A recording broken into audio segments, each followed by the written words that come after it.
그 유대인의 절기를 공부할 겁니다.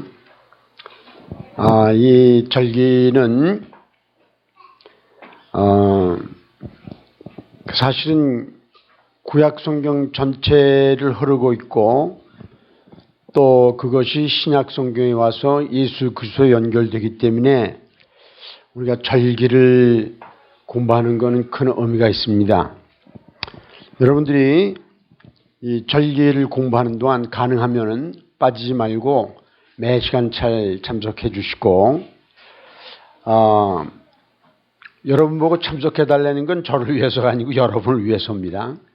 그리고 여러분 신앙에 도움이 되기를 바랍니다. 그리고 이제 이 책을 우리가 교재로 사용할 터인데, 여러분들이 제가 이제 요 내용을 다 강의는 못하지만 여러분들이 사이사이에 제가 빠진 것들을 집에 가셔서 책을 읽으시면서 이번 기회에 내가 유대인의 절기를 마스터한다 그런 마음으로 그렇게 복습도 하시고 예습도 하시고 읽고 그렇게 해 주시길 바랍니다. 반응이 없는 거 보니까 안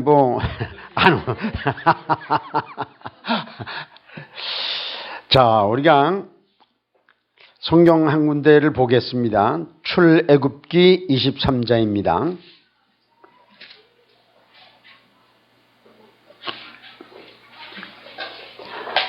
여기서 이제 성경 구조를 쓰면서 하겠습니다.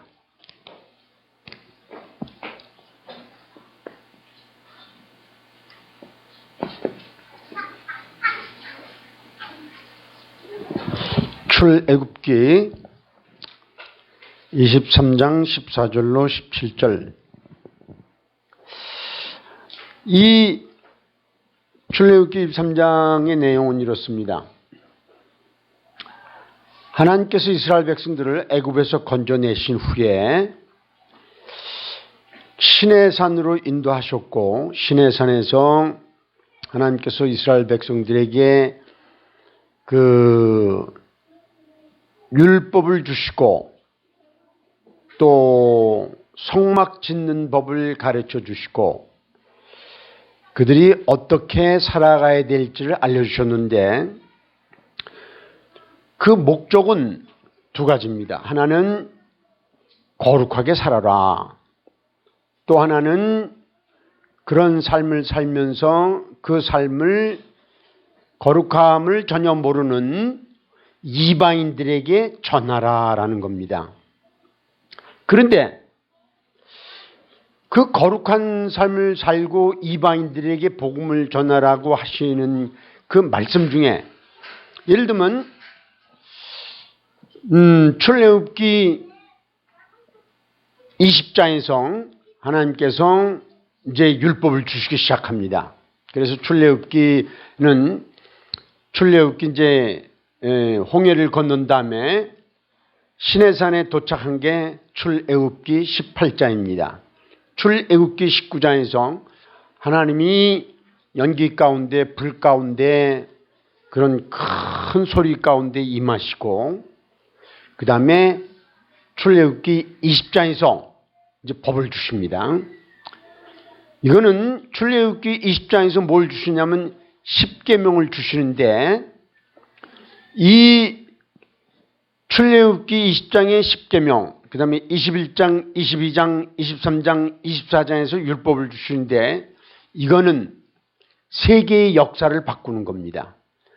그 10계명과 율법이 유대인에게 주어졌지만 그 당시 세계적으로 그러나 하나님의 법이 없었을 때이기 때문에 하나님의 법이 주어졌고 그것이 기초가 돼서 이 지구상에 있는 모든 나라의 법이 이루어진 거예요. 그래서 이건 세계의 방향을 잡는 그런 엄청난 사건입니다. 그런데 거룩하게 살아라, 그다음에 복음을 전하면서 살아라 하는 그런 내용 중에 뭐가 들어갔냐면 절기가 들어가 있어요. 아주 이상해요. 절기를 지키는 게 왜 거룩한 거와 관련이 있고 또 복음을 전하는 것과 관련이 있습니까? 이제 그거를 이제 풀어가는 거예요. 그래서 이제 오늘 이 성경을 읽어보겠습니다. 띄워주셨어요. 너는 매년 3번 내게 절기를 지킬지니라. 여기 절기가 나와요. 절기. 3번 절기를 지킬지니라. 너는 무교병의 절기를 지키라. 무교병 절기.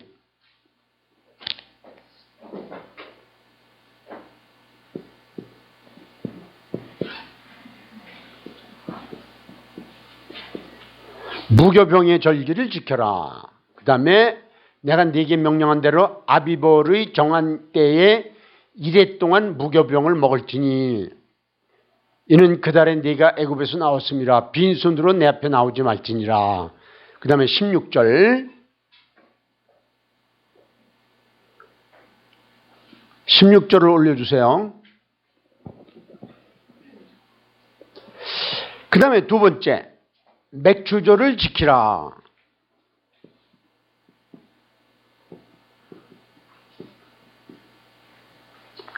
맥추절을 지키라. 이는 네가 수고하여 밭에 뿌린 것에 첫 열매를 거둠이니라.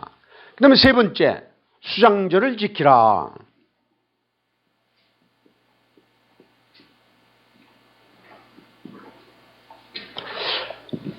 이는 네가 수고하여 이룬 것을 연말에, 가을을 얘기하는 거예요. 연말에 밭에서부터 거두어 저장함이니라. 네 모든 남자는 매년 3번씩 주 여호와께 보일지니라 그랬어요.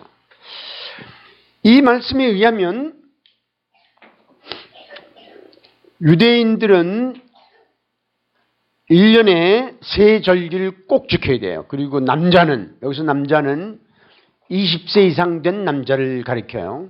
20세 이상 된 남자는 1년에 3번씩 이 절기를 지키러 한 곳으로 모여야 돼요. 그 모이는 것은 어디냐면 하나님이 택하실 장소에 모여야 돼요.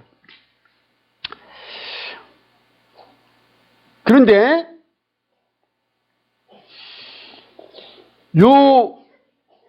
요거는 무교병의 절기는 이미 이스라엘 백성들이 경험한 거예요. 경험한 걸 근거로 이스라엘 백성들이 애굽에서 나올 때 유월절 양을 잡아갖고 나왔단 말이에요. 그때 무교병 경험한 거예요.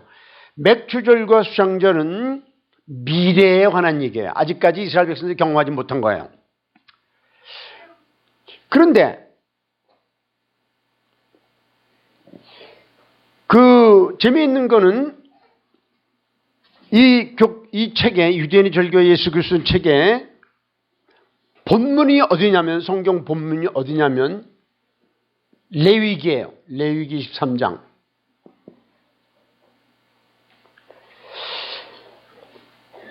레위기 23장에서 하나님께서 모세를 통해서 이 절기를 지키라 그랬는데 이 절기가 7가지로 늘어나요. 7가지로. 그래서 이 절기를 써보면은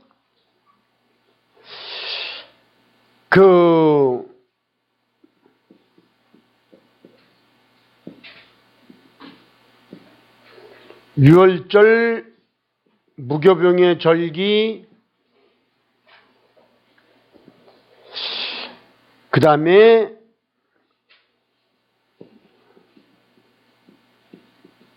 첫 이삭 절기, 그 다음에 오순절,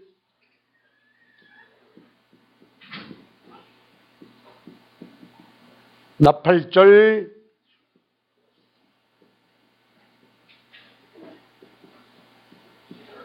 대속죄일,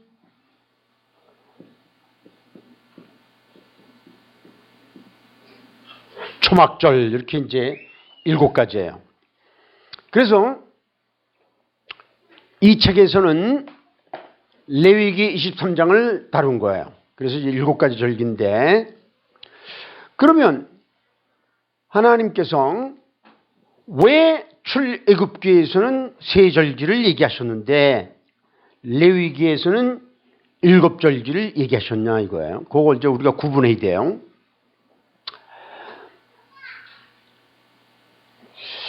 이제 이 절기가 너무나 중요하기 때문에 하나님께서는 이거를 계속 반복해서 말씀하세요. 반복해서. 그래서 이 반복이 어디 나오냐면 레위기 다음에 민수기 안에, 그죠? 민수기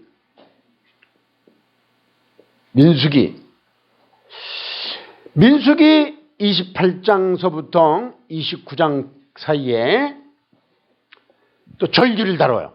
절기를 다루는데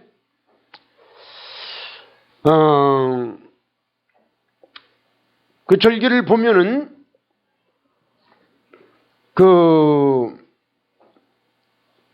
여긴 좀 더 자세하게 이제 다루는데 여기서는 근본적으로 요 7가지를 다루는 거야. 7가지를 다루면서 물론 거기에 상번제도 들어가고, 상번제는 그 매일 드리는 거, 매일 여기다 이제 플러스 매일 드려라.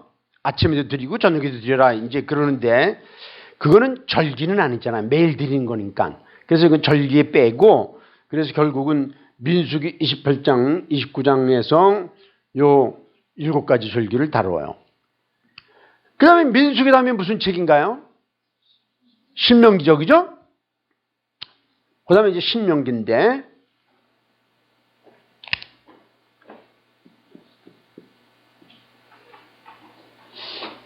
신명기 16장에선 또 이 세 절기만 다뤄요. 세 절기만. 그러니까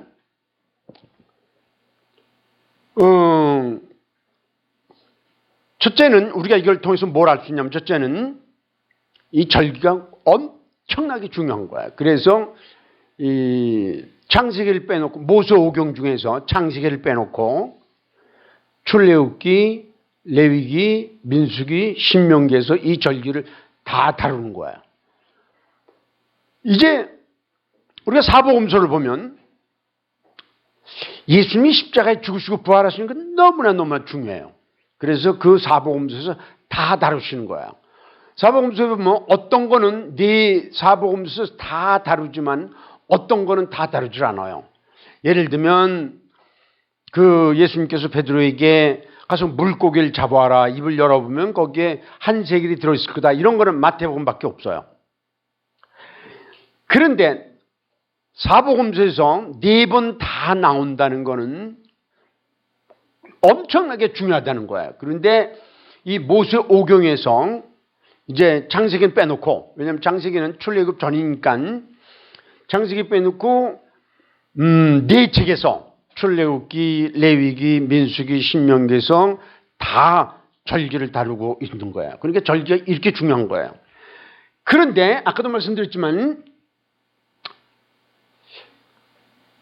출애굽기에서는 3절기, 그 다음 책 레위기에서는 7절기, 그 다음 책 민수기에서도 7절기, 그 다음에 마지막 책 신명기에서는 다시 3절기를 다루는데, 그 이유가 뭐냐면 이렇습니다.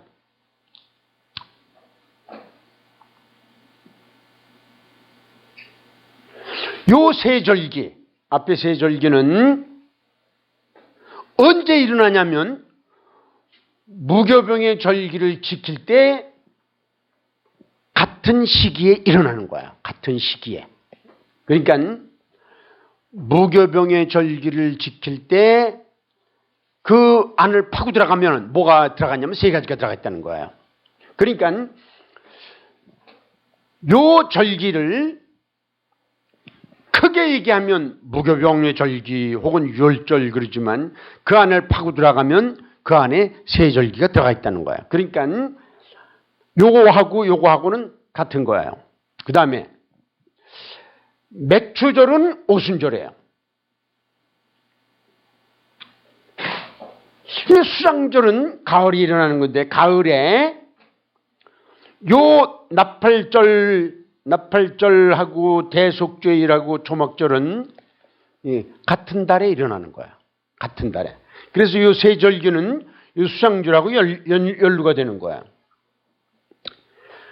그러니까 3절기는 다르게 말하면 7절기고, 7절기는 또 다르게 말하면 3절기예요. 그래서 요거를 우리가 이제 성경을 볼 때 잘못하면 요거 이해 못하면 혼동스러워요. 야, 출애굽기 23장에서는 세 절기인데 그다음 책 레위기는 7절기인가? 민수기에서는 또 절기가 이렇게 많은데 또 신명기에서 세 절기인가? 그런데 결국 같은 얘기라는 거. 그거를 이제 먼저 염두에 두고 그다음에 요 시기에 대해서 이 유대인의 절기는 뭐하고 연루되어 있냐면 추수하고 연루되어 있어요. 추수하고. 그 당시 유대인들은 이제 그 애굽에서 나와서 애굽에 있을 때는 뭐를 주로 했냐면은 동물을 치고 그 다음에 그 종노릇을 했고 근데 이제 벽돌을 굽고 벽돌로 그 성을 쌓고 이런 일을 했지만 그들이 가나안에 들어가면은 뭐를 하냐면 농경 사회를 이루는 거예요. 그래서 그들에게 추수는 절대적으로 중요한 거예요. 그런데 이 세 절기는 그 추수하고 연관이 되어 있어요. 요거는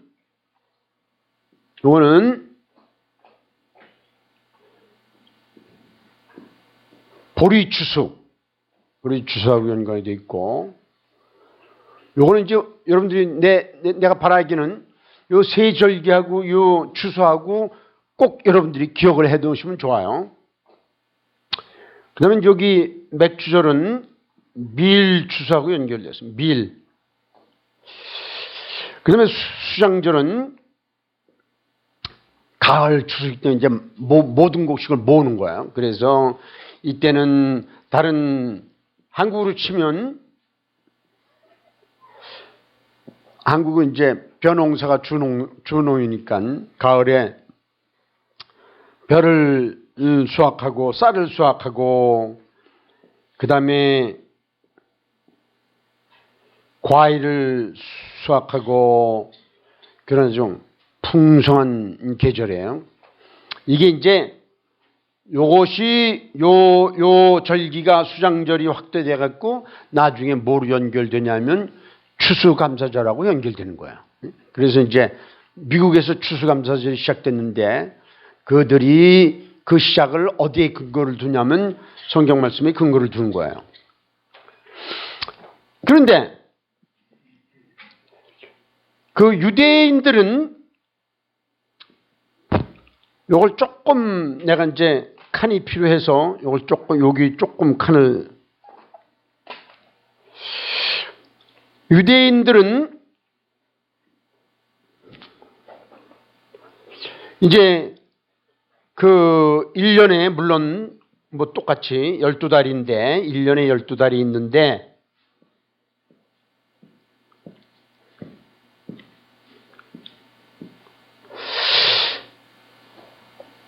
이제 이스라엘 백성들이 출애굽을 할 때 그 달을 그 해의 첫 달로 하라 그랬어요. 첫 달로. 그게 이제 1월 달이에요.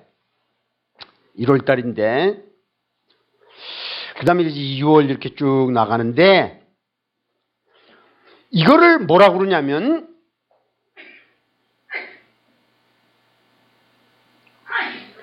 실력, 신은 하나님 신자, 실력. 이 실력이 어려우면 종교력 그래도 돼. 종교력. 유대인들은 두 가지 그 달력이 있어요. 유대인들이 쓰는 거는 하나는 실력 내지는 종교력이 있고 또 하나는 밀력이 있어요. 민간들이 쓰는 그게 있고 이거는 유대인들이 쓰는 거는 전부 우리가 쓰는 음력에 해당해요. 그 달을 기준으로. 그런데 이제 지금은 전부 양력을 쓴단 말이에요. 세계적으로. 양력. 그래서 이 양력하고 어떻게 차이가 되냐 하면 그거를 이제 알아보기 위해서 요 책 한번 요 책을 좀 찾아보세요. 요 책에 이제 31쪽 보세요. 이 책 31쪽을 한번 펴보세요.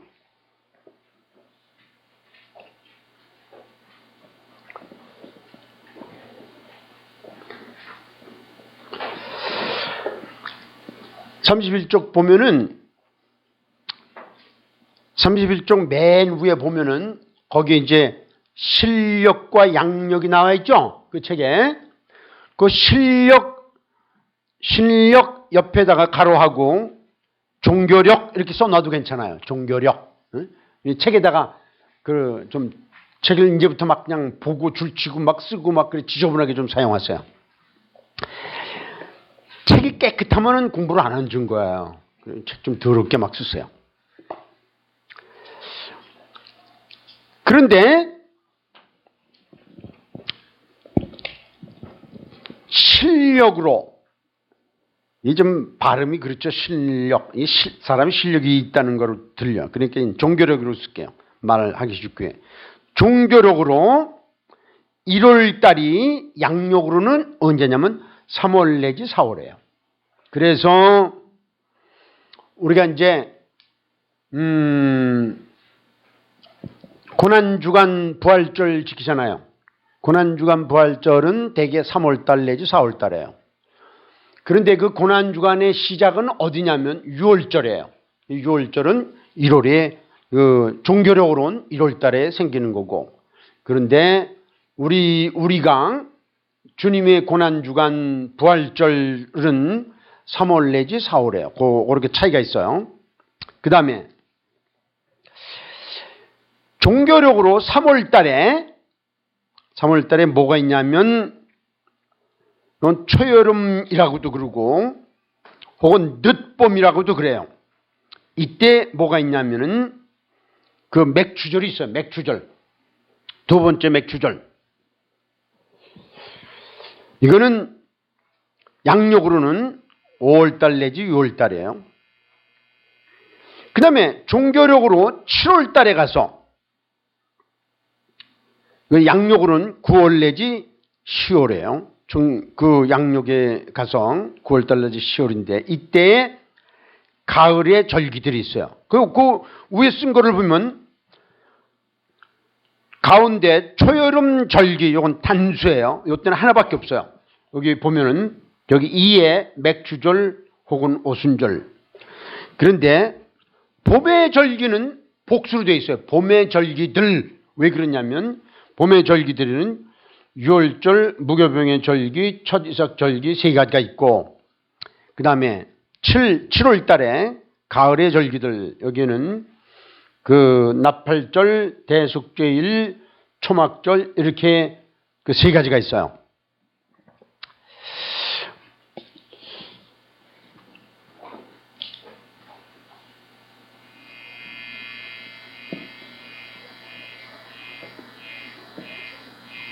초막절.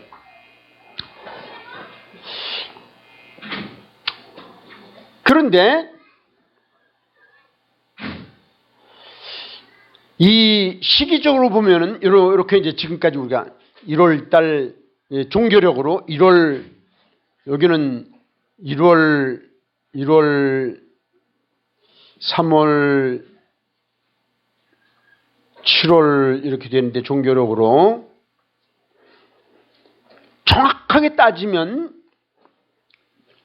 이 6월절을 지낸 다음에 7주를 지내요. 7주.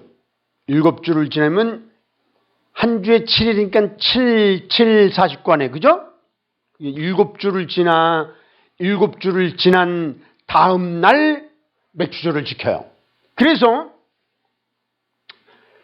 맥추는 이게 맥자는 뭐냐면 보리맥도 되고 밀맥도 되는 거야. 밀을 추수하는 절기다라는 거예요. 그런데 그래서 요거를 뭐라고 하냐면 다른 말로 77절이라고도 그래요. 왜 77절이라고 그러냐면 이 6월절이 지난 다음에 그 7주를 지나요. 그래서 하루 일주일은 7일이니까 7주 7일 곱하면 49일이란 말이에요. 그래서 49일 다음 날 맥추절이에요. 그래서 이거를 맥추절 곡물로 얘기할 때는 맥추절이라고 그러고 날짜를 계산하면은 77절이라고 그러고 그래 이제 유대인들은 이 77절이라는 말을 되게 좋아해요. 그리고 77절은 49일이 지났잖아요. 그 다음 날이기 때문에 50일째 되는 날이에요. 그리고 50일을 강조하고 싶을 때는 오순절이라고 그래요. 오순은 열이 5번 있는 절기다. 그 6월절서부터 그 열이 수는 열순자예요. 5번 지나갔다. 50일. 그래서 이 맥추절의 이름은 많아요. 맥추절이라고도 그러고 77절이라고도 그러고 오순절도 그래요. 그런데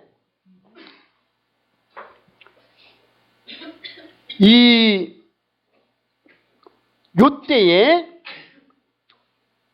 이제 우리가 이제 오늘 6월절을 공부하려고 그러는데 6월절 첫 절기 이제 우리가 속도를 되게 빨리 나가야 돼. 그래서 이제 이 연말이 지나갈 때까지 이 책을 뗄까 말까 해요.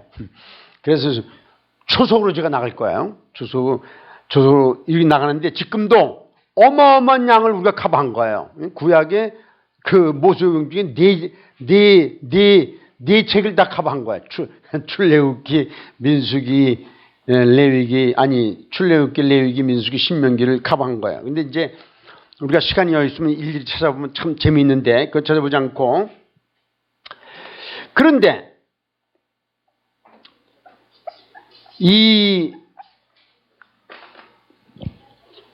여러분들이 6월절은 너무 잘 알아요. 6월절은 뭐냐면 이스라엘 백성들이 애굽에 살 때, 애굽에서 나올 때 그 하나님께서 뭐라고 그러셨냐면은 애굽에 있는 모든 장자는 죽이라, 큰 아들은 죽여라, 동물의 첫 새끼는 죽이라라고 말씀하셨단 말이에요. 이스라엘 백성들의 장자는 죽일 수가 없어요. 동물의 첫 새끼도 죽일 수가 없어요. 뭐냐면 그들을 통해서 하나님께서 구원을 이루실 거 아니에요. 그런데 하나님은 공의의 하나님이시기 때문에 애굽의 장자는 죽이고 이스라엘의 장자는 살려야 되는데 살리면 안 돼. 공의에. 그래서 그 장자 대신에 양을 한 마리 잡아서 죽이라 그런 거예요. 그래서 양은 대신 죽는 거예요. 그래서 이제 이거를 유월절이라고 그래요. 양이 대신 이제 여러분 너무 잘 아시는 건데 이제 조금 이따 더 자세히 나오겠지만 유월절은 이렇게 문이 있으면 이스라엘 백성들이 양을 잡아가지고 피를 문 좌우 설주와 기둥과 인방에 바르고 그 안에 들어가서 양의 고기를 구워 먹어라라고 하셨어요.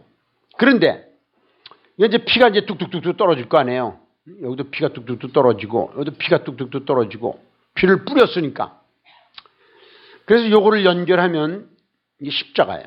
십자가고 예수 그리스도께서 뭐라고 그러셨냐면 요한복음 10장에서 나는 양의 문이요 그랬어요. 양이 이 문으로 들어가며 나오며 꼴을 얻으리라, 구원을 얻으리라 라고 했어요. 그래서 예수님이 문이고 예수님 십자가 달리셨어요. 그런데 이 피를 보고 그날 1월 14일 날 죽음의 천사가 애굽에 와갖고 애굽의 모든 장자를 죽이고 모든 동물의 첫 새끼를 죽이는데 이 피를 바른 집에는 죽음의 천사가 그냥 넘어가는 거야. 그래서 유월절은 넘을 월, 넘을 월 절기, 넘어가는 절기다. 영어로 하면 pass over. 패스. 왜 이제 자동차 할 때, 야, 저 차 너무 천천히 하니까 빨리 패스해 그러잖아요. 그 옆으로 패스하는 건 패스 바이고, 또 위로 패스하는 건 패스 오버예요. 그래서 6월절을 패스 오버 피스트라고 그래요. 그런데 이스라엘 백성들이 애굽에서 나와갖고 이 6월절 양 때문에 그들 아들이 죽지 않고 아들이 죽지 않아요. 그리고 동물의 첫 새끼도 죽지 않고, 그래서 하나님께서 나중에 뭐라고 그러시냐면 너희들 중에 첫 아들은 내 거야. 하나님이 그러시는 거야. 첫 아들은 내 거야. 뭐냐면 너희들 죽을 건데 안 죽었기 때문에 그 대신 너희 첫 아들을 너희들이 너희 거로 가져가기 위해서는 속전을 내게 해. 그러면서 이제 속전의 얘기가 나오는 거야. 그런데 이스라엘 백성들이 이제 가나안에 들어간 다음에 유월절을 지키는데, 유월절 지킬 때 유월절은 하루지만 그거는 이스라엘 백성들이 구원받은 놀라운 사건이고, 그리고 국가가 세워지는 사건에, 이 사건을 통해서 그래서 하나님께서 이스라엘 백성들이 뭐라고 했냐면 너희들은 일주일 동안 누룩이 들어가지 않은 떡을 먹어라 그랬어요. 누룩이 들어가지 않은 떡은 맛이 없어요. 그래서 무교병이라는 거는, 병은 떡병자예요. 무는 없을 무자예요. 교는 누룩교자예요. 누룩이 들어가지 않은 떡을 먹어라 그래요. 그래서 그 이스라엘 백성들은 유월절 절기를 지키는 동시에 그때 바로 뭐를 하냐면 누룩이 들어가지 않은 떡을 일주일간 먹어요. 일주일간. 그래서 이제 이스라엘 백성들은 지금도 유월절을 지킬 때 그 전부터 그 촛불 들고 그냥 샅샅이 방마다 뒤져요. 그 누룩을 찾느라고, 누룩을 없애려고. 그래서 유월절과 무교병의 절기는 같이 가는 거예요. 그리고 그 다음에 무교병 유월절 양을 드린 다음에 그 다음에 첫 번째 이삭이 나와요. 첫 번째 보리 이삭이 나오는데 그것도 그때 같이 가는 거예요. 그래서 요 세 절기는 하나로 치는 거예요. 그래서 요거를 분해해 가지고 하면은 유월절 의미가 다르고 무교병의 강조가 다르고 첫 이삭 절기가 강조가 다르지만 통틀어서 무교병의 절기라고도 그러고 혹은 유월절이라고도 그래요. 그래서 여러분들 이제 성경을 읽을 때, 구약이나 신약을 읽을 때는 어떤 땐 유월절이라고 그러고 어떤 땐 무교병이라고 그래요. 왜 그러냐 말이죠. 하루를 강조하고 싶을 때는 유월절이라는 말을 쓰는 거고, 그 양이 죽어갖고 이스라엘 백성들이 죽지 않았다. 그거를 강조하고 싶을 때는 유월절이라는 말을 쓰는 거고. 그런데 그 유월절 지나면서 일주일 동안 누룩이 없는 떡을 먹는단 말이에요. 왜 누룩이 없는 떡을 먹냐면 이스라엘 백성들이 애굽에서 430년 동안 종노릇하면서 고난을 많이 받았어요. 이게 고난을 상징하는 떡이에요. 맛이 없는 떡이기 때문에. 그래서 그 고난을 강조하고 싶을 때는 무교병의 절기라고 그러는 거예요. 무교병의 절기. 그래서 교차해서 쓰는 거야. 성경에서는 어떤 땐 유월절이라고 그랬다. 어떤 땐 무교병이라고 그랬다. 무교병의 절기라고 그랬다. 어떤 무교병의 절기를 간단히 줄여서 무교절이라고도 그래요. 그래서 이제 우리가 성경을 읽을 때 유월절 나오면 이거는 장자가 죽지 않는 넘어가는 걸 강조하는 하루를 얘기하는구나. 무교병의 절기하면은 그들이 430년 동안 고난당한 것을 기억하면서 일주일 동안 누룩이 없는 떡을 먹는 걸 강조하는 거구나. 이게 같은 얘기예요. 같은 얘기인데 뭐를 강조하고 싶냐에 따라서 표현이 달라지는 거야. 그 다음에 여기서 맥추절 하면은 이건 밀을 수확한다 이걸 강조하는 거고, 여기서는 물론 아까도 얘기했지만 보리를 강조하는 거예요. 보리 주스. 그리고 이제 우리가 지금은 뭐 젊은이들은 잘 몰라요. 우리가 어렸을 때만 해도 춘궁기가 있었어요. 궁은 궁핍할 궁자, 춘 봄춘자. 봄에는 아주 먹을 게 없었어요. 이제 가을에 쌀을 이제 수확을 해갖고 그거를 창고에다 이제 싸놓아요. 그리고 그걸 빼먹어요. 겨울 내내. 그리고 봄이 되면 그거 똑 떨어져. 그러면 이제 죽는 거야, 이제. 그걸 춘궁기라고 그래. 그 사람들이 말이야, 그때 막 그냥 헐벗고 굶주리고, 그리고 뭐를 기다리냐면, 우리나라 그랬어요. 뭐를 기다리냐면, 이 풀들이 자라는 봄이 오기를 기다려요. 그래서 풀들이 자라기 시작하면 아낙네들이 아줌마 누님 할 것 없이 전부 어디로 가냐면 들로 가서 나무를 캐러 가요. 그 나무를 캐갖고 그거 갖고 삶아도 먹고 뭐 해서 그걸 이제 밥 대신 먹는 거예요. 그런데 다행인 건 그 나물 속에 벌레들이 들어가 있어. 벌레들 많이. 그런데 그 벌레들 먹으면 단백질이 많이 보충이 되는 거예요. 그 얼마나 다행인지 몰라요. 우리가 그러지만 그 속에 벌레들이 없었으면 우리 주상들 견뎌내지 못했을 거예요. 그래서 이제 요 밀 추수를 강조하고 싶을 때는 맥추절, 날짜를 강조하고 싶을 때는 칠칠절, 그다음에 50일 채운 날을 강조할 때는 오순절. 그다음에 수장절은 뭐냐면 가을에 이런 곡물이나 과일을 전부 수확해갖고 겨울 먹을 준비를 해야 된단 말이에요. 그래서 이제 겨울을 준비하기 위해서 수확해갖고 저장하는 절기다라는 뜻이에요. 수장해갖고 전부 그를 수확해갖고 그를 전부 창고에 넣어놔야 돼요. 창고에 넣어놓지 않으면 겨울에 먹을 수가 없단 말이에요. 그런데 이때 음식이 떨어지게 이제 봄이 되면 음식이 떨어지잖아요. 떨어질 때 뭐로 사냐면 이 보리로 사는 거예요. 보리가 굉장히 중요한 거야. 우리는 어렸을 때 보리밥을 너무너무 많이 먹어갖고 그냥 가난해서 그래갖고 보리라면 그냥 이를 갈았어요. 그런데 요새는 별식으로 보리를 먹어. 왜냐면 사람들이 너무 잘 먹으니까 말이죠. 그냥 쌀만 먹는 게 좀 그러니까 보리 파는데 찾아다니잖아 또. 찾아다니면서 돈 주고 말이야 그거 사 먹어요. 그래서 이 보리가 나오는 거는 생명을 연장시켜 주는 거예요. 그리고 그때 요 첫 이삭이 나오면은 그 첫 이삭을 너무나 감사한 거야 하나님 이스라엘 백성들이. 왜냐하면 자기들 음식이 떨어졌는데 이제 새로 그 먹고 살 게 나왔으니까. 그래서 이 첫 이삭은 보리의 첫 이삭은 이 사람들이 묶어가지고 그걸 누구한테 드리면 하나님께 드려요. 그래서 첫 이삭 절기라고 그래. 그런데 수확하고 저장하는 절기인데 이 사람들이 곡물을 다 수확하고 저장한 다음에 배가 불러. 추석 때만 같아라 그러잖아요. 야, 추석 때면 뭐 송편도 먹고 또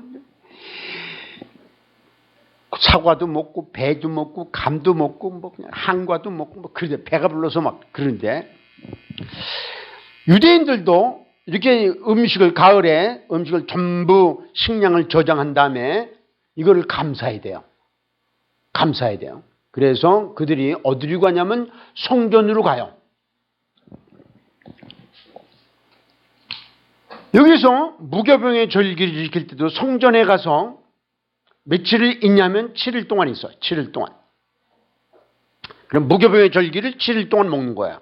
그런데 이스라엘 백성들이 이 가을에 식량을 다 저장해 놓고 어디로 가냐면 그 성전으로 가요. 성전으로 가서 이제 일주일 플러스 하나, 그래서 8일을 지내요. 8일을 지내는데 그 당시 뭐 여관이 있어요, 모텔이 있어요, 호텔이 있어요, 게스트하우스가 있어요. 그러니까 이게 잘 데가 없어요. 그래서 그들이 어떻게 하냐면은 그 나무를 가져가, 나무 가지 같은 거 가져가고 그다음에 그 나무로 이렇게 세워가지고 그다음에 지붕을 이렇게 엮어갖고 그다음 풀을 덮어요. 그리고 거기서 일주일간 자요. 그래서 그걸 뭐라고 하냐면 초막절이라고 그래요. 초막. 풀초자 천막이라는 막자. 그래서 그 천막 같은 거 풀로 만들었고 거기서 일주일 동안 자요. 일주일 자면서 초막절을 지키는 거예요. 그래서 이 초막절이나 수장절이나 똑같은 거예요. 이거 똑같은 단어예요. 똑같은 절기인데 강조만 다른 거예요. 수장절은 뭐를 강조하는 거예요? 수확해갖고 저장한다를 강조하는 거고, 초막절은 성전 주변에 쭉 둘러갖고 거기다 초막절을 져갖고 초막을 져갖고 어서 일주일 동안 먹고 자고 그래요. 그리고 이제 그 초막이 하나만 있는 게 아니고 수십 개, 수백 개, 수천 개가 있단 말이에요. 그죠? 이스라엘 20세 이상 남자들은 전부 모였으니까. 그냥 서로들 음식도 나눠 먹고, 그 다음에 서로 대화도 하고, 그리고 같이 춤도 춰. 막 그냥, 이 유대인들은 하나님 앞에 잔치를 벌릴 때, 절기를 지킬 때 춤을 추고 노래를 하고 그래요. 우리나라 사람들은 춤을 잘 안 추는데, 옛날에는 뭐 춤 췄죠. 뭐 덩실덩실 춤을 췄는데, 유대인들은 이게 법이에요. 그래서 그냥 막 춤을 추고 막 얼마나 행복한지 몰라요. 그래서 여기에서 뭐가 유래가 되냐면 사귐이 나오는 거예요. 사귐. 이 춤을 추면서. 그리고 이제 옆집 사람들, 이 사람이 야 우리는 오늘 아침에 흰떡 해 먹었어. 그럼 옆에 사람한테 흰떡 좀 먹으라고 준다고요. 우리 한국하고 비슷했어요 옛날에. 그럼 여기서는 우리는 팥떡 했어. 팥떡 좀 주고 말이죠. 서로 놀아 먹고. 그리고 야 우리는 말이야 글쎄 우리 아들이 말이야 군대에 가서 그래서 죽었지 뭐야. 아이고 그러냐고. 그러면 또 같이 울고 말이야. 그냥 그러면서 같이 사귐을 나누는 거야. 그런데 이때 이게 이제 7월 달에 일어나는 사건인데 7월 1일이 되면 나팔을 불어요. 이 나팔은 은나팔이라고 그래요. 나중에는 은나팔이 변화돼 갖고 이제 그 솥불로 된 그걸로 이제 양각나팔을 불었어요. 그런데 민수기 10장에 보면은 하나님께서 은나팔을 만들어라 그랬어요. 그리고 그 은나팔을 가지고 이 제물을 드릴 때 나팔을 꼭 불었어요. 그런데 7월 1일 되면 7월 1일 그러면 나팔을 불어요. 7월 달은 유대인에게 이 종교력 7월 달은 말할 수 없이 중요해요. 그래서 7월 달 되면 7월 1일 날 나팔을 불고 사람들이 모여서 나팔절기를 지내요. 나팔을 불었기 때문에. 그 다음에 7월 10일은 온 국민이 죄를 회개하는 날이에요. 그래서 대속죄일이라고 그래요. 그래서 많은 경건한 유대인들은 7월 1일 날 성전에 가서 아주 거기서 그냥 기다려요. 10일 동안 7월 10일까지 대속죄일까지 기다려요. 그 다음에 초막절은 7월 15일부터예요. 그래서 7월 15일부터 일주일 동안 보내요. 그래서 경건한 유대인들은 7월 한 달 내내 성전에 살아요. 성전 근처에 살면서 거기서 나팔절을 지키고 죄를 회개하고 대속죄일 그리고 초막절을 지키면서 잔치를 벌리는 거야. 그러니까 나팔절 불면은 심각해 유대인들은. 와 이제부터 우리가 죄를 회개하는 날이다. 그러면서 나팔절부터 대속죄일까지 열흘 동안 준비하는 그런 자세가 있어요. 이 책에 보면 어떻게 준비하는지 쫙 나와요. 그 다음에 이제 그 초막절이 되면은 이때는 이제 모든 사람들이 막 그냥 가슴을 치고 애통해하고 막 회개하고 막 난리를 쳐요. 막 울고 말이죠. 전 국민이 대속죄일 날. 그러다가 7월 15일이 되면 잔치를 벌리는 거야. 잔치를 그러면서 그냥 막 아까도 얘기했지만 노래도 부르고 춤도 추면서. 그런데 요게 이제 그 절기의 그 요소인데 이게 이제 개신교와 기독교와 어떻게 연결되어 있냐 하면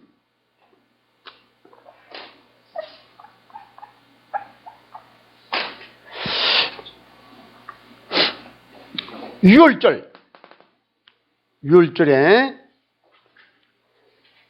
예수님이 바로 그때 6월절에 예수님이 십자가 죽으시고 부활하셨어요. 그래서 예수님을 6월절 양이라고 그랬어요. 이제 그건 조금 이따 우리가 다 자세히 보고 그 다음에 예수님이 그 한 주간은 그 고난주간이라고 그래요. 그래서 사람들이 그냥 유럽에 가면은 이 미국이나 그런 데 가면 고난주간 동안에 고기도 먹지 않고 그래요. 그리고 그 고난 주간 지난 다음에 첫 이삭이 탁 이 땅에서 솟아오른단 말이에요. 보리가 처음에 겨울에 죽었다가 보리가 봄에 올라오는 건 뭐를 상징하냐면 신약에 와서 예수 그리스도의 부활을 상징하는 거야. 부활. 죽음, 부활, 그 사이의 고난, 이걸 얘기하는 거야. 그래서 이제 첫 이삭의 절기는 기독교에서 되게 중요한 거야. 그래서 이제 예수님이 십자가에 죽으시고 부활했다. 오순절은 두말할 필요도 없이 성령이 강림하시는 주간이에요. 성령께서 사도행전 2장에서 성령이 충만하게 임하시고, 그 다음에 요거는 다 이루어졌어요. 유월절, 무교병 절기, 첫 이삭 절기, 오순절은 다 이루어졌어요, 지금까지. 그런데 요거는 앞으로 일어날 사건이에요. 이제 이거를 우리가 요거를 풀어갈 때 아주 자세히 풀어야 돼요. 이게 이제 종말론하고 연결되는 거야. 예수님이 공중에 재림하실 때 어떻게 재림하시냐면 나팔소리와 함께 재림하신다고 그랬어요. 나팔소리. 데살로니가 전서 4장 13절로 18절까지 보면 나팔소리와 호령과 천사장의 소리와 더불어 예수님이 재림하신다고 그랬어요. 그래, 나팔절기는 예수님의 공중재림을 상징하는 거고, 공중재림을 상징하는 게 아니고 공중재림을 예언하는 거, 예언하는 거. 예수님이 재림을 예언하는 거, 요거 나팔절. 그 다음에 대속죄일은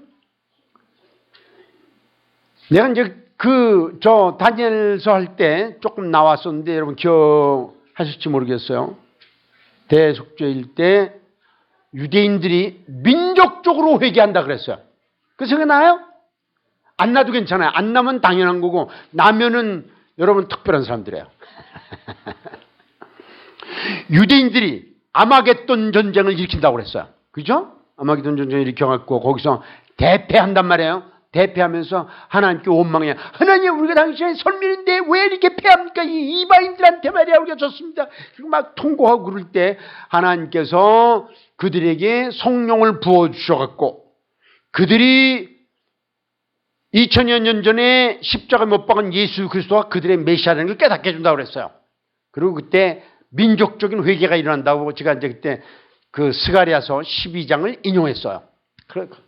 이게 대속죄일이야. 그때 그냥 가슴을 치고 통곡을 하고 머리를 흐트르고 옷을 찢고 막 그러면서 아이고 대고 하면서 막 그냥 전 민족적으로 통곡하는 거야. 그런데 이 대속죄일이 그때 일어나는 거야. 그래서 이스라엘이 구원받고 민족적으로 구원받고 그리고 천년왕국에 들어가서 제사장의 역할을 하는 거야. 초막절은 모여서 잔치하는 거야. 잔치 벌렸네. 무슨 잔치 벌렸나. 전국잔치 벌렸지. 잔치 벌리는데 이거는 뭐를 상징하냐면 천년왕국을 상징하는 거야. 천년왕국을 들어가서 잔치 벌리는 거야. 그때는 거기에는 죄도 없고 불의도 없고 예수님이 왕 중에 왕이고 여러분과 내가 왕이 되는 거야. 그래갖고 이 세계를 지배하는 거야. 그래 이 초막절이야. 그러니까 유대인의 절기는 기독교와 떼어놓을래야 떼어놓을 수 없는 절기고, 그 다음에 인류 역사와 떼어놓을래야 떼어놓을 수가 없어. 이건 전부 뭐를 가리키냐면 예수님의 십자가에 죽으시고 부활하시고 이게 인류 역사와 관계되는 거 아니에요. 인류가 구원받냐 안 받냐가 여기에 달린 거야. 그 다음에 오순절 성령이 임하셔갖고 교회가 탄생되고 교회가 성령 충만도 경험하고 눈물도 경험하고 그러는 거야. 그러니까 이게 세계와 연관되는 거야. 이 교회가 성령 충만하면 어디가 변화되냐면, 어디가 변화되게 교회가 성령 충만하면 주변의 불신자들이 변화되는 거야. 그래서 그 사람들이 구원받는 거야. 우리 주변에 그 사람들이 구원받지 못하는 이유 중에 하나는 교회가 성령 충만받지 못해서 그러는 거야. 그래서 세계 그 다음에 주님이 나팔과 함께 재림하신다. 얼마나 한번 생각해 보세요. 제가 이제 언젠가 한번 얘기했지만 또 얘기할게요. 주님이 공중 재림하신다. 그때 거듭난 사람들 쫙 올라간단 말이에요. 공중에 올라가서 이제 주님 만나는데 이 나머지 사람들은 어떻게 되는 거야? 대혼란 가운데 있는 거예요. 제가 이제 KTX 기차를 타고 어제 대전을 오는데 갑자기 어제 주님이 오셨다고 그럽시다. 그런데 KTX 운전수가 거듭난 그리스도인이라고 그럽시다. 그럼 더 올라가요, 갑자기. 그리고 대전에서 안 쓰고 그냥 통과하는 거야. 대전에서 말이야, 그냥 빨간불 켜고 소라. 근데 알고 꽉 통과하고 그냥. 그리고 부산에 가서도 쓰지 않고 그냥 쭉 가는 거야, 그냥. 그럼 꽝 하고 부딪히는 거죠. 그렇죠. 개판되는 거예요. 응? 비행기도 마찬가지야. 비행기 747, 보잉 747 비행기 기사가, 뭐라고 그러나, 오퍼레이터, 기장이, 거듭난 그럽시다. 태평양을 건너가고 있는데 갑자기 주님이 오시면 가는 거예요. 그럼 비행기는 제멋대로 가는 거예요. 세계가 대혼란 가운데 들어가는 거야, 이거. 그 나팔절에 이게. 그러니까, 유대인의 절기는 교회와 직접 연관이 돼 있고, 세계와도 연결이 돼 있는 거야. 그런데, 사람들이 유대인의 절기를 우습게 알고 공부를 안 해. 근데 여러분들은 아주 되게 훌륭한 거예요. 참 이렇게 오후에는 졸려온 시간 아니야. 그죠? 벌써 어떻게 안 졸고 여러분 견디는지 난 그 이해가 안 가. 내가 이렇게 여기서 이제 강의하면서 여러분들 중에 조는 분이 좀 있단 말이에요. 그러면 내가 속으로 뭐라냐면 저분은 정상이다. 이렇게 생각하고 있어요. 그리고 졸려고 똘망똘망인 사람들은 저 사람들은 뭐가 비정상이지? 어떻게 이렇게.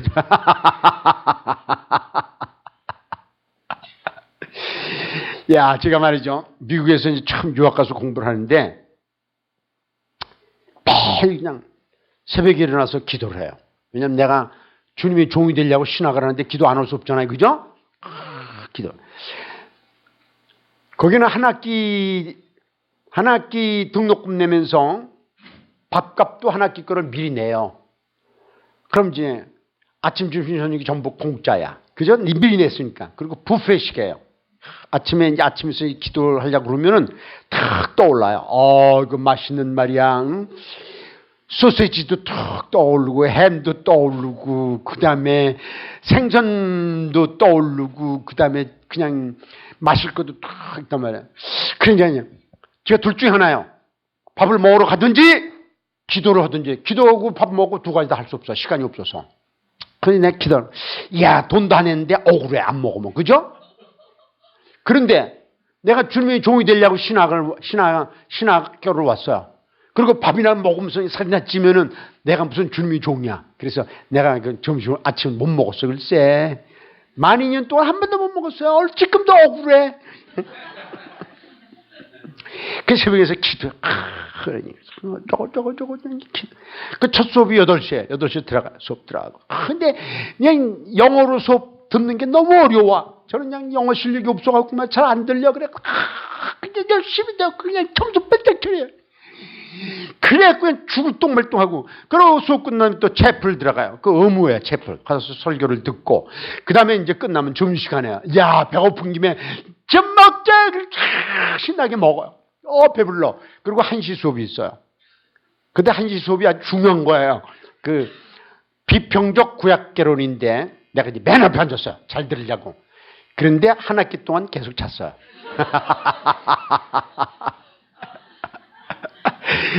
내가 그냥 안 잔단 말이야. 그렇게 꼬집고 막 그래도 그것 다 잊어버리고 잤어. 그런데 다행스러운 게 하나 있어요. 그 교수님은 이렇게 차례째 보지 않고 뒤만 봐, 우위만 봐. 여기 속도가 이렇게 이게 눈이 각도가 15도 각도로 이렇게 봐요. 내가 자는 거 한 번도 못 봐요. 그래서 한 번도 안 걸렸어. 그래서 뭘 강의했는지 몰라요. 한 학기 동안 그렇게 보내갖고. 그래서 나중에 그 교수님도 되게 죄송스럽더라고요. 내가 이렇게 잠만 자러 왔나 말이야. 그래갖고 추수감사절 때 휴가가 있어요. 그런데 다른 사람 다 휴가 가고 날 보고도 그 미국 학생들이 자기 집에 놀러 가자고 그러는데 안 갔어요. 안 가고 그냥 그 일주일 동안 그 교과서를 이렇게 두꺼운 책을 다 외웠어. 내가 그냥 혼자서. 내가 독학이라도 해야지. 다 외웠어요. 근데 그 교수가 너무 착해서 학생들이 깔봤어. 시험 볼 때. 그래갖고 A 맞은 학생이 몇 명 안 돼. 한 서너 명 되나? 근데 그 중에 진짜 홍성철이 들어가 있어요. 그리고 강의에 졸지도 않고 열심히 들은 애들은 뭐 B, C, D 막 나왔어. 이게 교수가 착하고 같았지만 점수는 엄격하단 말이에요. 그래서 이제 그건 에피소드가 내가 은근히 잘한 거야, 지금. 그런데, 야, 이 오후 예배 1시에 졸지 않는 거는 비정상이에요. 조는 건 정상이고. 아세요? 그래서 여러분들 졸아도 나는 아주 조금도 갈등이 없어. 당연하단 말이야. 갈등이 없을 뿐만 아니라 조는 사람들 내 동료의식을 느껴. 나하고 똑같단 말이야. 내 경험담이니까. 그래서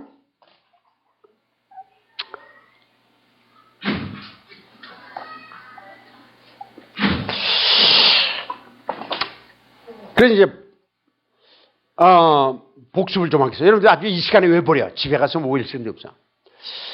자, 맨 처음에 세절기를 출애굽기 어디서요? 몇 장에서? 23장. 그거 중요한 장이에요. 출애굽기 23장 14절부터 17절까지 모르면 절기를 모르는 거예요, 그거는요. 그래서 출애굽기 23장 14절로 17절 이거 머릿속에 집어넣어야 돼요. 그 다음에 그건 세절기예요. 그런데 그거를 7절기로 확대해서 설명한 게 레위기 몇 장? 23장. 야, 근데 외기도 쉬워. 출애굽기도 23장이고 레위기도 23장이에요. 어떻게 참 묘하죠. 그러다 왜 했죠? 그 다음에 그 민수기로 들어가서 이 자세히 설명을 해서 2장에 걸쳐서 그런 민수기 몇 장? 28장, 29장. 그 다음에 이제 그 이스라엘 백성들 1세대는 애굽에서 나오는 1세대는 다 죽고 2세대가 성장했어요. 그래 모압 땅에서 요단강 건너기 전에 2세대에게 모세가 다시 절기를 설명해 주는데 그것이 신명기 16장이에요. 신명기 16장에서 다시 세절기만 설명하는 거예요. 왜냐하면 여기 세절기가 뼈대야. 뼈대이기 때문에 뼈대만 설명하는 거예요. 자, 이제 그렇게 해서 그런데 요런 이제 우리가 배경을 알고 보면은 보리, 밀 이런 걸 보면은 성경을 이해하는데 도움이 되는 거예요. 왜냐하면 제가 이제 작년에 룻기라는 책을 강의 설교집을 냈잖아요, 그죠? 근데 룻기 제목이 진흙 속에서 피어난 백합화예요. 백합화는 여리게 보여. 가냘프게 보여요. 진흙 속에서 그냥 백합화가 피어났는데 얘 넘어질 것 같아. 근데 얘가 안 넘어져. 백합화가 끈기가 있어요. 언질기가 있고. 그래서 제목이 진흙 속에서 피어난 백합화인데 거기에 보면은 나오미가 자기 남편과 함께 자기 두 아들을 데리고 모압 땅으로 내려갔단 말이에요. 모압 땅으로 가면 안 돼요. 근데 갔어요. 불법이에요. 하나님의 법을 어기고. 그러니까 심판을 받아갖고 남편도 죽고 두 아들도 죽고 그 나오미가 과부가 됐어요. 그리고 자기 두 며느리도 과부가 됐어요. 왜냐하면 아들들이 다 죽었기 때문에. 그러니까 나오미가 너무너무 그냥 거기 살 수가 없어요. 그 당시는 여자가 장사도 할 수 없고 아무것도 할 수 없어요. 여자는 그 당시에는 남자를 의지해서 살았어요. 그 남자들이 다 죽었어요. 그러니까 나오미가 할 수 없이 에라 가자 고향이나 들어가자 말이야. 굶어 죽어도 고향에 가서 죽겠다. 그리고 그 며느리들 보고 야 너들 참 훌륭해. 너희 남편 죽은데도 나를 이렇게 잘 섬겼으니 너들 훌륭해. 그러니까 너들 앞으로 고향 친정으로 돌아가서 다시 시집가고 재가해갖고 잘 먹고 잘 살아. 나는 간다. 이러고 가는 거야. 그러니까 또 이 며느리들 아이고 대고 하면서 우리도 간다 막 그래요. 못 간다 못 간다 싸우다가 말이야. 결국 반쪽 성공했어요. 그래서 이제 그 오르바는 둘째 며느리는 모압으로 돌아갔고 첫째 며느리 룻은 시어머니를 쫓아갖고 그냥 왔어요. 그런데 놀라운 건 1장의 마지막 룻기 1장의 마지막 절이 22절인데 22절이면 저희가 돌아올 때 볼이 추수할 때였더라 그래요. 이야 요게 기가 막힌 거야. 그 한마디가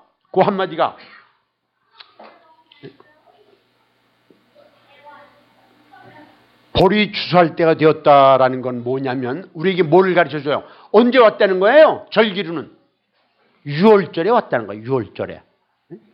6월절은 구원을 상징하는 거예요. 구원을. 그리고 그들이 먹을 게 없어서 거지가 돼갖고 왔는데 이제 먹을 게 생겼다는 거야. 유대인들이 보리가 나기 전에 도착했으면 유대인들도 먹을 게 없어요. 그죠? 그래서 도와줄 수가 없어. 그런데 보리 추수할 때가 돼갖고 유대인들이 보리를 추수한단 말이에요. 그러니까 룻이 뭐를 하냐면 가서 이삭을 주소. 이삭을 줘갖고 이삭을 떨어갖고 거기서 떡을 만들어서 시어머니 봉양하고 자기 먹고 그러고 산단 말이에요. 그러니까 이거는 볼이 추수할 때가 되었다라는 건 몇 가지 의미가 있는데, 첫째는 육신적으로 먹을 게 있단 말이에요. 하나님 먹을 것 마련하셨다라는 뜻이고, 영적으로는 너 구원받는단 말이에요. 이런 뜻이에요. 구원받는다. 6월절에 왔기 때문에 구원받는단 말이죠. 그 다음에 무교병, 고난이 있지만 고난 뒤에 부활이 있단 말이야. 그래서 룻이 이 고난 받아요. 이삭을 줍느라고 고난을 받아요. 그렇지만 그 뒤에 보아스라는 남자를 만나고 결혼했잖아요. 결혼한 다음에 그 손자 중에 하나가 다윗이야. 어마어마한 가문을 만들어낸 거예요. 그러니까 성경에서 요 절기를 알고 보리 하나만 어느 때에 어느 절기에 추수하느냐만 알으면 룻기 해석이 달라지는 거예요. 그렇죠? 그래서 이제 제가 이제 룻기에서 그거를 쫙 보리를 이제 해석하는 거예요. 쭉. 그 이제 절기 이렇게 중요한 거예요. 그 다음에 룻기 2장에 가면 보리 추수가 끝났어. 보리 추수가 끝나니까 이제 뭘 먹을 게 있나요? 먹을 게 없어요. 그 이삭을 주워야 되는데. 그런데 또 밀이 삐집고 나오는 거야. 밀이. 보리 다음에 밀이 쭉 삐지니까 또 밀 추수를 해. 밀 추수가 끝났어요. 그러니까 주술 게 없죠. 그죠? 근데 뭐까지 기다려야 돼? 가을까지 기다려야죠. 가을까지 기다리기 전에 굶어 죽게 돼 있어요. 그래서 이 곡물 대신에 과일 대신에 누가 나타나냐면 보아스가 나타나는 거예요. 보아스가 가을 추수 대신에 나타났고 룻하고 장가를 가갖고 나오미도 자기 어머니로 모시고 룻은 풍요로워지는 거예요. 그게 바로 뭐냐면 초막절이에요. 그래서 룻기에는 이 세 절기가 다 들어가 있는 거예요. 그런데 보아스가 이 가을의 수장절, 초막절이 대신해서 왔다라는 것을 이해하기 어렵죠. 그죠? 이걸 어떻게 이해하냐면 이 절기를 완전히 알아야 이해하는 거예요. 그래서 이제 제가 룻기를 쓰면서 이 초막절 대신에 나타난 사나이 보아스. 아주 그래 말이죠. 썼던 것이었습니다.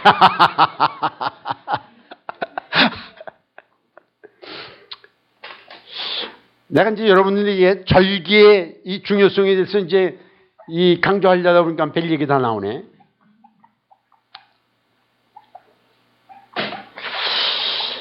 자, 이제 넘어지지 마라.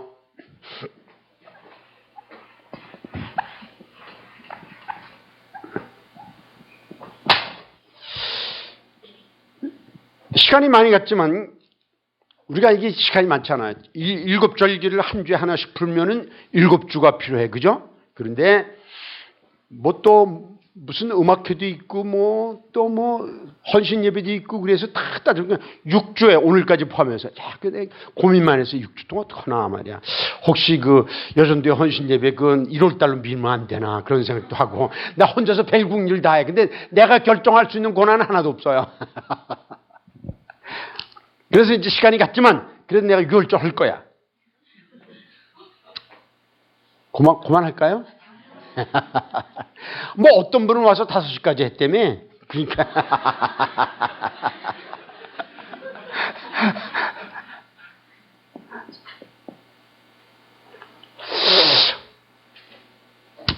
자, 6월절에 어린 양 좀 빨리 마칠게요. 어린 양, 요거는 이제 어디에 나오냐면, 요거는 이제,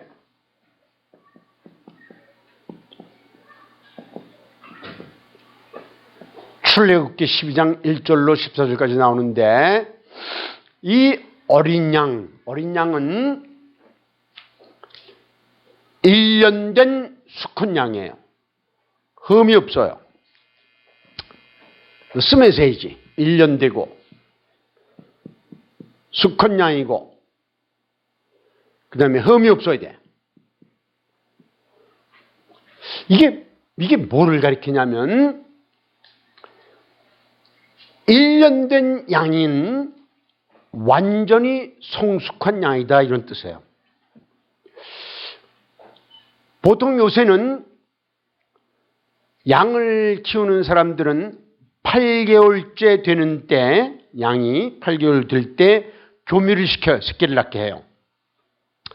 요새는 뭐 과학적으로 뭐 동물도 키우기 때문에 먹는 거 뭐 다 그렇게 해갖고 8개월 지나면 교미를 시켜갖고 새끼를 낳게 해요. 그런데 유대인들은 건강한 새끼를 낳게 하기 위해서 만 1년까지 교미를 안 시켰어요. 1년, 그러니까 1년 된 수컷이라는 거는 완전히 성숙하다라는 뜻이에요. 완전히 성체가 됐다는 거예요. 그런데 장가만 안 갔다 이런 뜻이에요. 그런데 이 어린 양이 바로 예수 그리스도를 상징하는 거예요. 왜냐하면 예수님은 30세야. 그러면 완전히 성숙한 분이죠. 그런데 장가만 안 갔어요. 그러니까 어떻게 이렇게 마저 들어가? 그렇죠? 어린 양은 수컷이라고 했어요. 예수님이 뭐 여자예요? 그러니까 그것도 마저 들어갔죠. 어린 양이 흠이 없다 그랬어요. 흠이 없다. 그럼 예수님 흠이 있나요? 그냥 정확한 거예요. 그래서 고린도전서 5장 7절에 보면 예수님은 우리의 유월절 양이다 이렇게 말하고 있어요. 그 다음에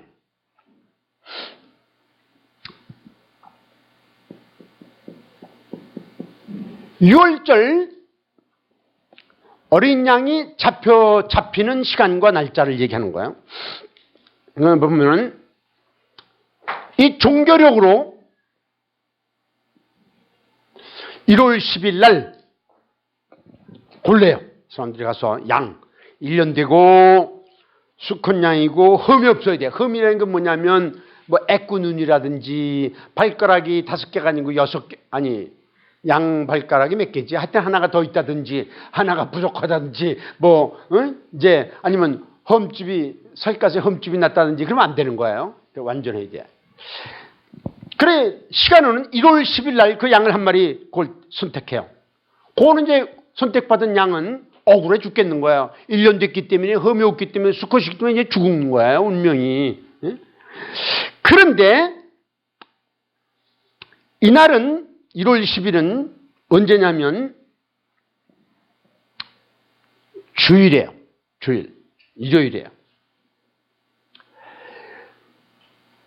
예수님이 십자가에 죽기 위해서 나귀를 타고 예루살렘에 들어갔어요. 그죠? 예루살렘 들어갈 때 사람들이 호산나 하면서 말이죠. 우리를 구원하실 분이 나타났단 말이에요. 막 그냥 자리를 깔고 난리를 쳤어요. 그날이 바로 일요일이에요. 그리고 그날이 바로 1월 10일이야. 이야, 날짜가 어떻게 놀라운지 몰라요. 그러니까 성경을 보면 신비하고 신비한 것뿐이에요. 성경을 조금은 알면은 그냥 감동받는 거야. 야, 성경이 이렇게 놀랍구나 말이에요. 야, 저는 오늘 아침에도 새벽에 일어나서 뭐를 묵상했냐면 신명기를 묵상을 했어요. 묵상하면서 그냥 묵상하면서 내가 그냥 와, 정말 이게 하나님이 계시지 않다면 어떻게 이런 예언이 있을 수 있고 어떻게 몇백 년 후에 몇천 년 후에 이게 이루어질 수 있나 말이야. 그냥 감탄하면서 와, 그냥 너무 감탄한 거예요. 성경 놀라운 책이에요. 그래 1월 10일 날 예수님이 아주 정확한 날짜까지 그냥 나귀를 타고 예루살렘에 들어가신 거야. 그 다음에 1월 14일 날 목요일 날 양을 죽여요. 양을 죽이는데 유대인은 하루가 언제 시작하냐면 저녁 6시경부터가 하루야. 우리 양력에 의하면 12시가 하루를 시작하는 거예요. 밤 12시가 땡 되면 그 다음 날이에요. 그죠? 그런데 유대인들은 6시가 땡 되면 그 다음 날이에요. 그래서 1월 14일 해가 질 무렵에 잡았다는 거는 양력으로 치면 금요일이에요. 요거는 음력으로 치면은 목요일인데 이걸 양력으로 치면 금요일에 정확하게. 그리고 예수님께서 금요일 날 오후 3시쯤 돌아가신 거예요.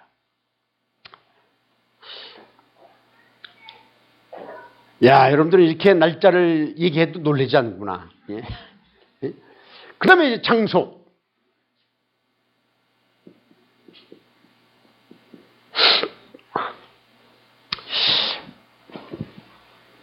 이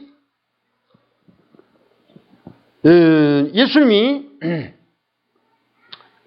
이제 결국은 어린 양이 1월 14일 날 죽는데, 여러분 이거 아세요? 창세기 22장에 가면은 하나님께서 아브라함에게 뭐라고 그러시냐면, 아브라함아, 제가 여기 있나이다. 너는 네 아들 이삭을, 네가 사랑하는 아들 독자 이삭을 데리고 모리아산으로 가라. 모리아산으로. 여기 이제 모리아가 나와요. 모리아. 모리아산으로 가서 네 아들을 번제로 드리라 그랬단 말이에요.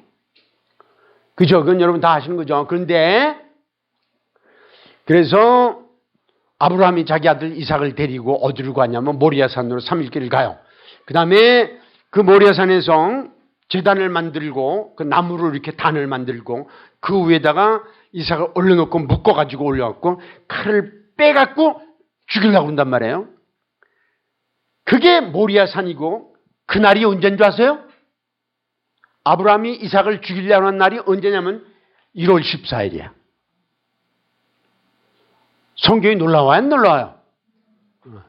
창세기에서 아브라함 때. 그러니까 이 아브라함이 창세기 22장에서 그 아들 이삭을 죽일 때가 1월 14일이에요. 그런데 그 후로 430년이 지나서 6월절 양을 죽일 때가 1월 10일이에요. 1월 14일이에요. 1월 14일. 그리고 또 놀리지 마세요. 예수님이 십자가에 죽으실 때 1월 14일이야. 이 종교력으로. 그러니까 난 여러분이 놀리지 않는 거에 난 놀래.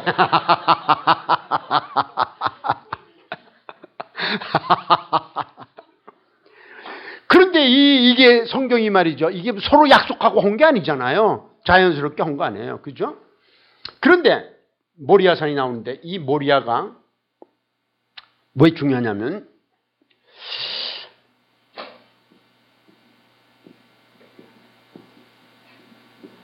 역대상 21장에 보면은 무슨 얘기가 나오냐면 다윗이 굉장히 겸손한 왕이에요. 그죠?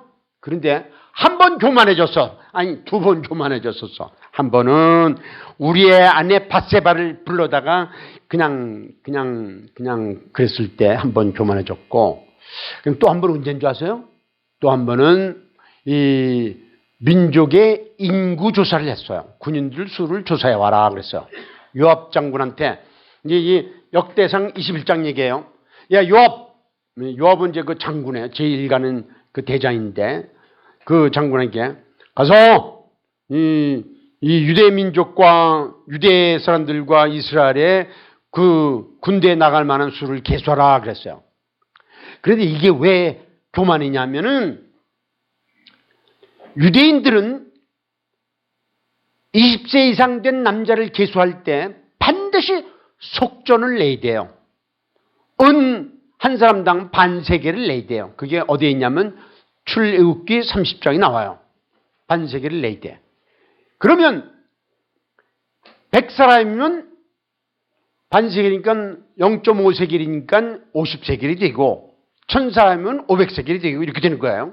그런데 다윗이 수를 세라 하면서 세계를 깜빡 잊어버렸어. 깜빡 잊어버렸는지 아니면 알고도 돈이 들어가니까 그만뒀는지 하여튼 그래 법을 어겼어요. 그래서 하나님이 진노하시는 거야. 그런데 이제 역대상 21장에 보면 어떻게 시작하냐면 사탄이 다윗을 충동해서 이렇게 이제 그 인구조사를 하게 한 거예요.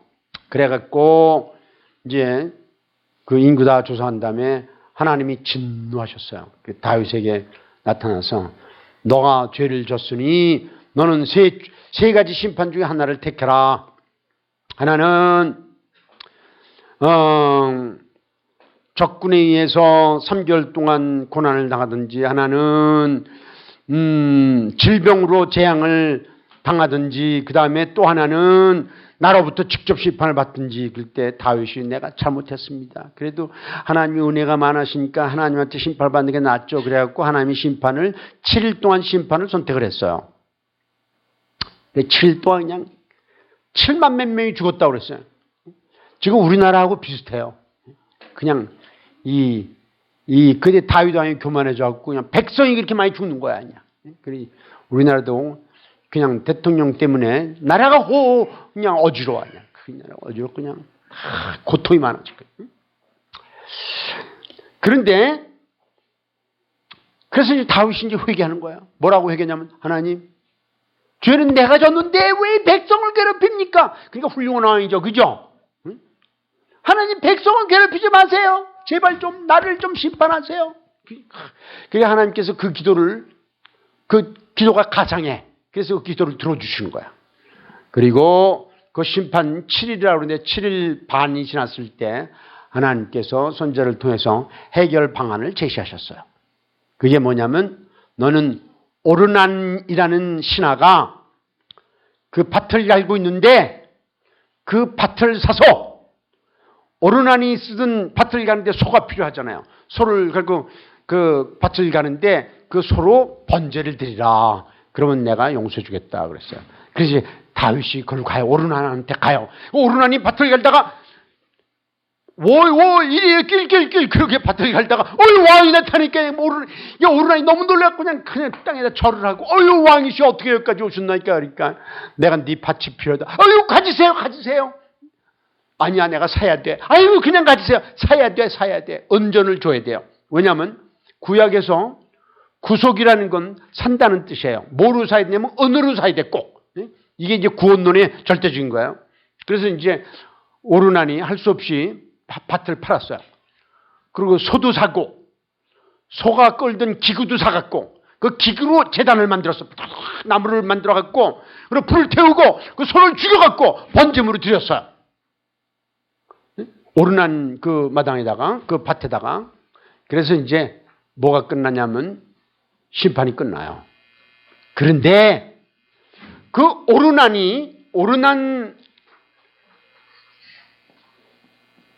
오르난 밭이 어디냐면 모리아야. 바로 모리아. 이게 놀라운 거야. 자, 다 같이 한번 역대하 3장 1절을 보시겠습니다. 역대하 3장 1절 띄워줄 수 있어요?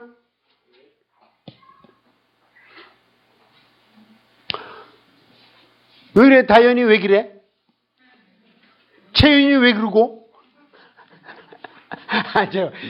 이렇게 하고 나가. 혀를 촥 하고 말해 탁 보면서 웃으면서 가. 되게 이뻐.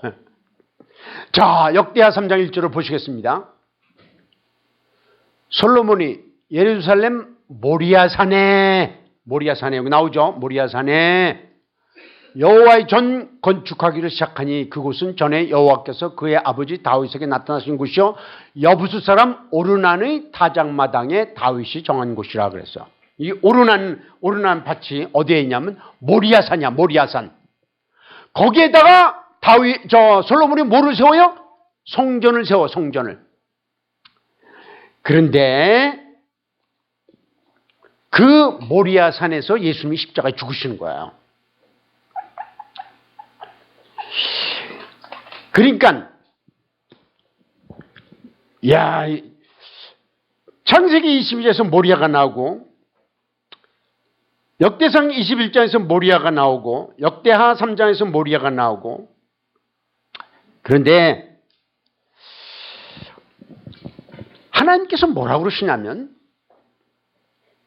내가 너희들이 가나안 땅에 들어가면 내가 택하실 장소에서 유월절을 지키라 그랬어요. 우리 다 같이 신명기 16장 봐요. 신명기 16장.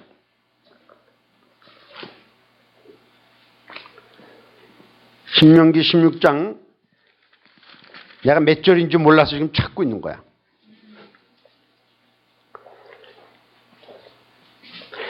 (16장) 1절 2절 펴주시길 바랍니다. 띄워주시길 바랍니다.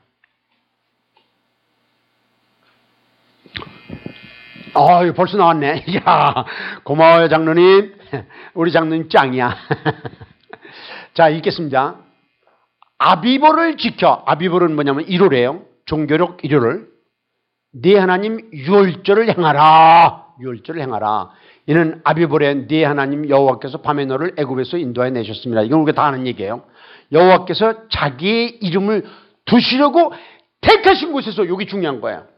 여호와께서 자기 이름을 두시려고 택하신 곳에서, 이거 아무데나 하면 안 돼요. 절대로. 택하신 곳에서 어디를 택하셨나요? 하나님께서 모리아를 택하신 거예요. 창세기 22장에서, 역대상 21장에서, 역대하 3장에서 모리아를 선택하신 거야. 택하신 곳에서 소와 양으로 네 하나님 여호와께 유월절 제사를 드리되겠단 말이에요. 예수님께서, 예수님이 그 유대인 지도자들에게 팔려갔고 빌라도가 그 죽음을 사형을 언도했고, 그래서 십자가를 이거 끌려가는데 그 끌려간 것이 바로 골고다산이에요. 그 골고다산이 바로 모리아산이에요. 그런데 그 로마 군인들이 그를 골고다산을 끌어올라갈 때, 예수님은 구약의 예언대로 모리아산에서 죽어야 돼. 그래서 모리아를 끌고 왔나요? 아니면 그냥 끌고 왔는데 거기가 모리아인가요? 그냥 끌고 왔는데 거기가 모리아산이에요. 그러니까 이게 성경에 하나님이 택하신 장소에 이게. 그래서 거기서 예수님이 십자가에 죽으시는 거야. 그 다음에 이제 의미, 유월절 양은 이스라엘의 장자와 동물의 첫 새끼를 대신해서 죽었어요. 그런데 우리의 유월절 양 되신 예수님, 그 예수님을 보라고 그랬냐면 세례 요한이 요한복음 1장 29절에서 예수님 보고 보라 세상 죄를 지고 가는 하나님의 어린 양이로다. 세상 죄를 지고 간단 말이죠. 하나님의 어린 양은 여기 어린 양, 그 예수님이다 말이죠. 그 유월절 양이다. 그래서 아까도 얘기했지만 고린도전서 5장 7절에 보면 우리의 유월절 예수 그리스도라고 했어요. 우리의 유월절 양이신 예수 그리스도. 그래서 우리가 이 유대의 첫 번째 절기가 유월절인데, 유월절이 그 현재 기독교와 절대적으로 연결되는 거예요. 유월절이 없으면 예수님 십자가의 죽음도 없는 거예요. 그래서 구약의 유월절과 신약의 유월절, 예수님 십자가의 죽으심과 같이 가는 거예요. 그래서 우리는 그 유월절 양 되신 예수 그리스도의 죽음 때문에 우리가 죄를 용서받고 하나님의 자녀가 되는 거예요. 자, 그런데 현재 유대인들은 유월절을 어떻게 지키느냐, 이제 지금도 유월절 지키고 있어요. 그런데 그들이 성전이 없어졌기 때문에 성전에 와서 유월절을 못 지내요. 그 유월절을 지내는 방법은 여러분들이 책에서 읽어보시고, 유대인들이 현재 유월절을 이렇게 지내는구나, 이거를 여러분 책에서 읽고 이해하시면 되겠습니다. 자, 그러면 오늘 유월절을 여기서 마치고 여러분들이 내가 숙제를 하나 내겠습니다. 이 책에 유월절 부분이 굉장히 양이 많아요. 이 책에서 제일 많아. 그거를 한번 쭉 읽어주세요. 그 다음 주까지 읽으시고, 읽으시면서 오늘 제가 이렇게 설명한 거를 연상하면서 읽으시면, 요게 그거였구나, 딱 머릿속에 들어올 거예요. 자, 오늘 제가 오랫동안 강의를 했는데 이제 마치겠습니다. 기도하시겠습니다.